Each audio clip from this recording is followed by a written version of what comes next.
On June 25, 1876, he was a decorated general, a hero of the Civil War. Yet on June 25, 1876, he led 200 soldiers to their doom.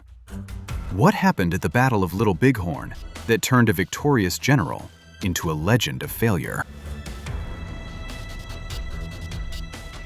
By the 1870s, the U.S. government pushed Native American tribes off their ancestral lands.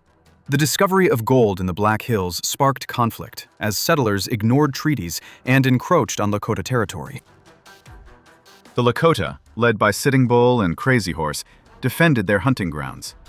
Buffalo, sacred to the Lakota, were being hunted to extinction by white settlers, threatening their survival.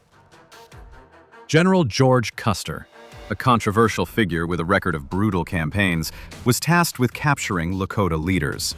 His aggressive tactics and underestimation of Native resistance would soon lead to disaster. The Battle of the Rosebud in June 1876 marked Custer's first major encounter with Lakota forces. Though he claimed victory, his overconfidence and poor judgment foreshadowed the catastrophe to come.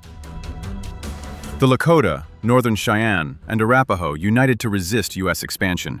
Their forces, numbering over 1,500 warriors, prepared to confront Custer's 7th Cavalry at the Little Bighorn River. Unaware of the sheer scale of the Native alliance, Custer divided his troops. With only 210 soldiers, he led a reckless charge into the valley, believing he could overwhelm the Lakota with sheer audacity. The battle erupted in chaos. Lakota warriors, using superior numbers and tactics, overwhelmed Custer's forces. The 7th Cavalry was surrounded, and within minutes, the valley echoed with the cries of the fallen. Custer's men were cut down in minutes. Accounts from survivors describe the massacre as swift and merciless. The Lakota targeted officers first, ensuring the destruction of Custer's command structure. General Custer died fighting, his body later found with multiple gunshot wounds. His brother, Major Marcus Custer, and his brother-in-law, Lieutenant James Calhoun, were also killed, marking the end of Custer's legacy as a military leader. Of Custer's 210 troops, 160 were killed. Lakota forces suffered 31 casualties. The U.S. Army, shaken by the defeat, retreated, leaving the field to the Lakota and their allies. The Lakota celebrated their rare victory, but the battle would not last. The U.S. government quickly retaliated, sending more troops to crush the alliance and remove the Lakota from the Black Hills. The U.S. Army conducted a brutal investigation, blaming Custer's tactics for the disaster. The Lakota, meanwhile, were branded as savages, even though they had defended their land against an invading force. The battle marked a turning point in U.S. policy toward Native Americans. The government intensified its efforts to relocate tribes to reservations, breaking treaties and accelerating the erosion of indigenous sovereignty. Custer became a martyr in American popular culture, immortalized in books, films, and monuments. His story was often sanitized, ignoring the broader context of indigenous resistance and displacement.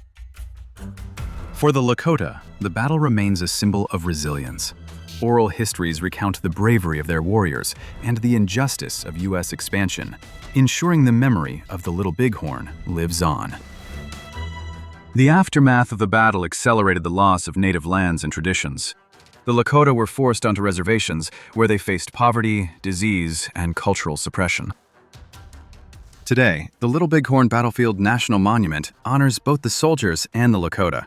It stands as a testament to the complexities of history, where victory and defeat are intertwined. The Battle of Little Bighorn remains a pivotal moment in U.S. history, challenging narratives of manifest destiny and highlighting the enduring legacy of indigenous resistance.